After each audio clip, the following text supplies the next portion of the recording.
Straight from the Chest podcast. My name is Justin Groth. I am your host, the #1 personal development podcast on planet Earth. Did you catch that? It's not #1 yet, but the greatest thing about dreams is that no one can take them from you. That may be a dream of mine. That may be a passion for me. The #1 thing to note about a dream or a passion is that no one can take it from you. Not your mother, not your dad, not your friends, not your spouse. Nobody, not even the devil himself, can take away a passion that breathes inside of you. And so I might call it out like that. Doesn't have to be reality yet, because that may be a dream of mine and nobody can take that from me. So what I'm trying to express is that you may have a dream, you may have a passion inside of you, and albeit you going to your job every day, you may be in the car right now listening on the radio. You may be at your job space right now. You may be pulling into the same parking spot every single day to your work, walking through the same lobby, seeing the same faces every single day. And something that you do in a routine every single day doesn't match what breathes inside of you every single minute. And that's something that nobody can take from you. And that's the best thing. The best thing alive, I think, is the fact that you can have passion and dreams that aren't yet manifested, but that reside inside of you and that create a fire inside of you, that create an incentive to keep going every single day. That can be your energy that you pull from to get through the monotony of the everyday routine. Now, there can come a point where you allow those dreams to die because, see, you're the dictator. You're the decider on if those dreams live or if they die. Nobody has a pull in regards to your dreams and what happens to them. Only you. And you can either decide to take action on those dreams or let them just suspend. You're the decider here. I'm the decider here. And I gotta present to you something, because this is something that happened to me a few years ago. Back when I was first looking at relocating or taking my mobile business personal training to a studio space, there was a space that presented itself, but it was much nicer than I had envisioned. And I actually saw no available signs on the wall or anything presenting that it was permissible for me to try to entertain. But I saw a space, it was empty, and I just thought I'm gonna try to investigate what the situation is with this spot, because it was so perfect. It was beyond what I thought beyond what I thought my first space would look like. And so I went next door to the neighbor businesses, and I had asked who their property management was. And they got me in contact with the property manager. I called him and I had presented my business idea. Before I even presented my business idea, I had asked him if the space was taken, if it was still for lease. And he said to me, and I forgot verbatim what his words were, but he said in effect, there's 3 candidates. I'm pretty much sold on one. There was 2 candidates. I'm sold on one, but I'll hear you out anyway. And you know what was funny? In my mind, I already knew I had him. And that wasn't that wasn't me coming from a cocky or arrogant standpoint, but for some reason, there was something telling me, just tell him anyways. Where I could have gone on the avenue of feeling defeated already, because he had already expressed to me that, look, I already have 2 people I'm really, really interested in, one of which I'm pretty much decided on. Like I'm gonna have her sign contracts in the next week. But go ahead anyway. And for some reason, I felt an urgency to express what I had for him in an effort to not be turned down. For some reason, I had this realization that whatever I said to him, what my business idea was, he was going with it. I was convinced about that. For whatever reason, I was just convinced. And so I proceeded to tell him what my idea was. And then he wanted to take a step further, meet with me in person, because he was actually really excited about what I was displaying to him over the phone. I met with him in person, and I knew I had him before I met him. I went inside the studio space, first time I ever walked into the space, and I actually started laying out the way that it would be in terms of what mirrors I'd have on the walls, what graphics I would have, what flooring I wanted, what machines I wanted in the studio space, what it was going to be called, the dynamic, etc. And mind you, this is the first time that I'd ever walked in the space. To this day, the way I described it to him, it's 90% of what I had said the moment I walked in the space. Everything I had laid out to him is basically what's in here. And what I'm trying to assess is that, or express rather, is that I knew my potential. I knew the potential that's within me, that breeds within me. And so much so that I was expectant on his allowance for me to be in the space. I was expecting him to say yes. And because I was expecting him to say yes, and I was understanding of my potential, the two married, and it happened.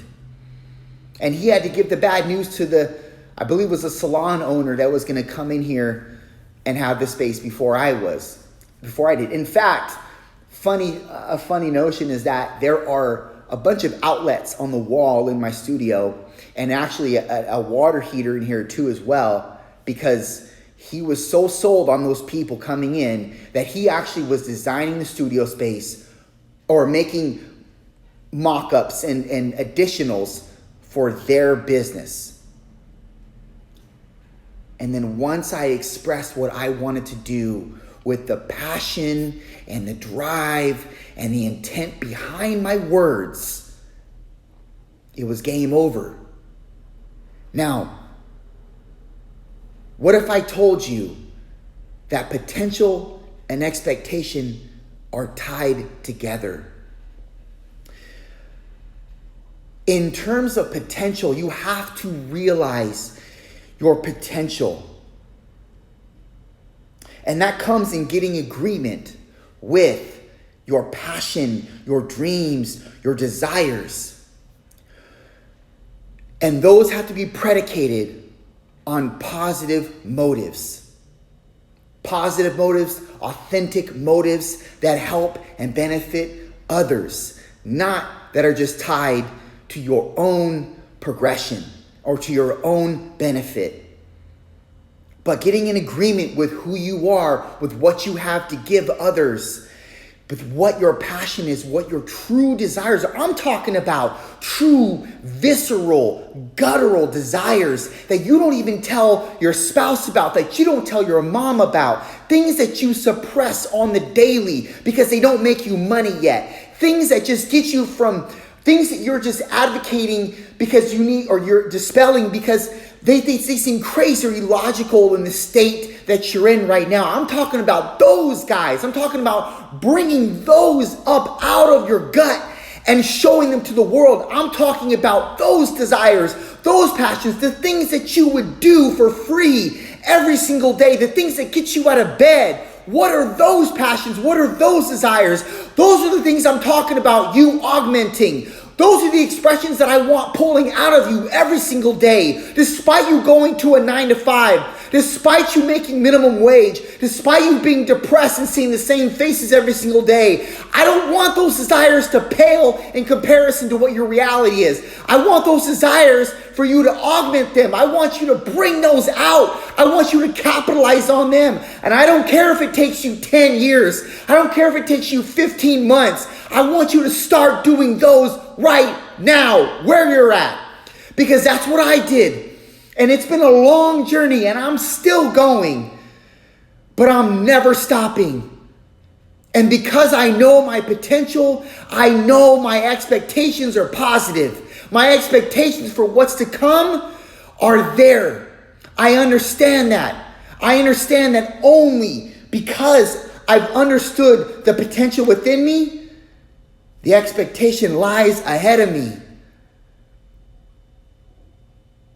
I knew once I got that guy in my presence and I showcased what I wanted to do with the space and I made him understand my illustration, I knew I was going to have him. And it wasn't from a place of arrogance or conceit. It was from a place of understanding my potential. I understand and know my potential. And as much as I know, God knows further. God knows more. The expectation is centered around my innate conscious understanding of who I am and what I have to deliver. And because of that, the two are tied together. All too often, our expectations will precede our potential.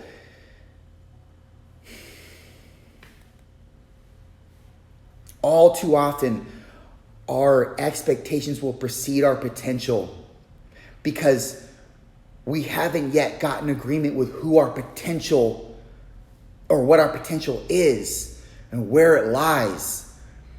And so we live on Instagram life and we see so and so getting this and so driving this and such doing this. And so our expectations keep climbing because we think we should be there too. But we are not understanding the potential that we have and we're not capitalizing on our potential and we're not working onto our potential. But see, the expectation marker is starting to get out of sequence with our potential. Because we're trying to live up and compare ourselves to other individuals that don't matter or that aren't on our same journey in life. And so because of that, the expectation, the potential, they're off sync. They're out of synchronization. We need to realize the potential that we have first. And then after that comes the expectation. Seeing the potential we have is going to present the expectation. And I believe that God is telling you what that is. God is trying to talk to you and present to you what you're great at. He's trying to cultivate the seeds that he's giving you. But because of your circumstance, your environment, and your job, and your such and everything you got going on around you, you're not living into that potential. People will tell you even, look, man, you're really good at this. And you just brush it off. Nah, I'm cool. Yeah, thanks, man. But, and even though you tell them thanks and that, you're grateful for what they're saying, you really don't believe it.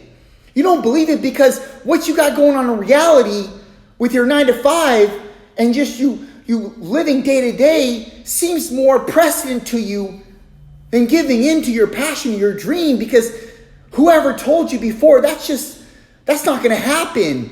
Throw that aside. That's not reality. That may not be reality for them. They don't see your vision. They don't see they're not in line with your fire for this passionate topic. So they can't see, of course they can't see it like you can see it. But that wasn't made for them. It wasn't designed for them. It was designed for you. And every day you're not getting up and you're not breathing into that passion or that potential purpose. You're losing every day. You're losing a day. You should never forget the potential that's within you. And if you're forgetting what that potential is, think about the authentic thing that you would want to do every single day for free. What gets you out of bed every single day? Is it, I don't know, throw out some randoms. Is fitness getting you out of bed every day? Is eating right getting you out of bed every day? Is preparing your meals that's setting you up for success getting you out of bed every day? Is speaking to people getting you out of bed every day? Is that one conversation with that person that you're trying to help at work getting you out of bed every day? You need to really hone in on what is getting you out of bed every day. And not just get out of bed every day because you have to get out of bed every day. What is getting you out? What is getting you up? What is getting you on fire?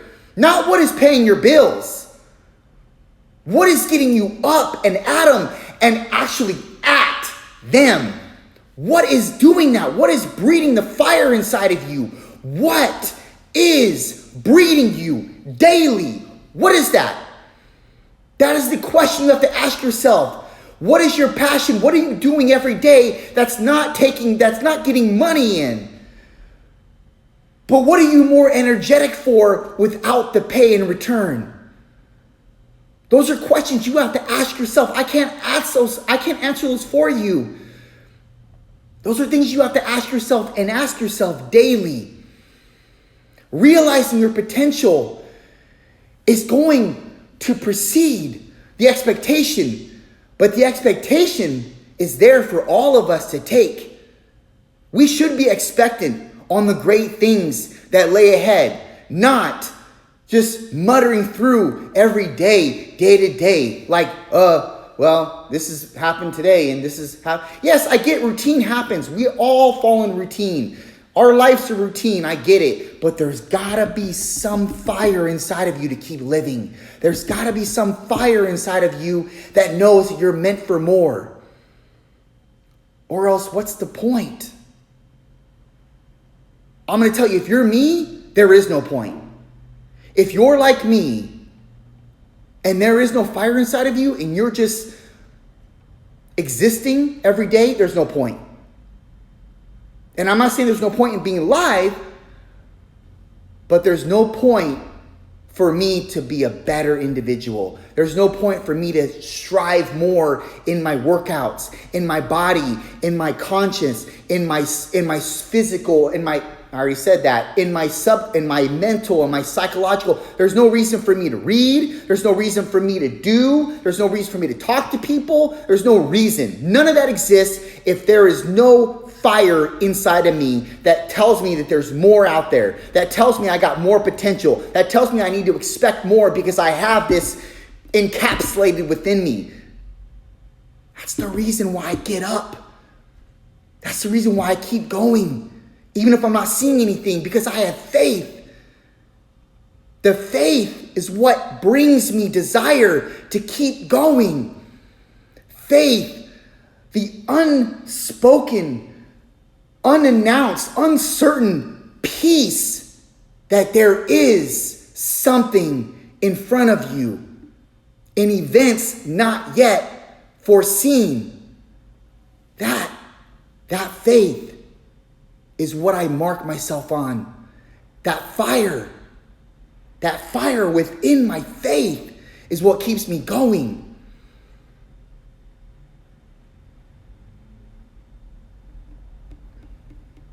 If your friends and your work environment are dulling your potential